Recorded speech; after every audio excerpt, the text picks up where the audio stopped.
አብዱ መሐመድ አህመድ ይባላል። አካባቢ ደሴ አራዳ። የበሽ ሽልማት ያው ሳፋሪኮም ከገዛሁ ቆይቻለሁ። በሽ ግን መጠቀም የጀመርኩ ቅርብ ጊዜ ነው። ያው በሽ ስለምሞላ ነውና በሽ ተጠቃሚ ስለሆንኩ ነው ያገኘሁት።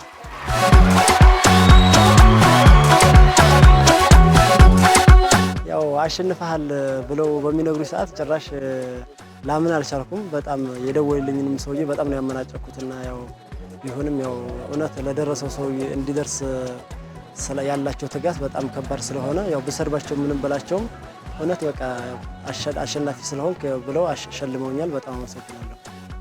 ብቻ አሁን እዚህ ቦታ ላይ ያው ከሰው ጋር ስለሆነ ነበር የምሰራው። አሁን ወደፊት ኢንሻአላህ ይሄንን 1 ሚሊዮን አላህ ፈቃድ ወደ ብዙ ሚሊዮን እቀይረዋለሁ። የራሴን ስራ ጀምሬ ኢንሻአላህ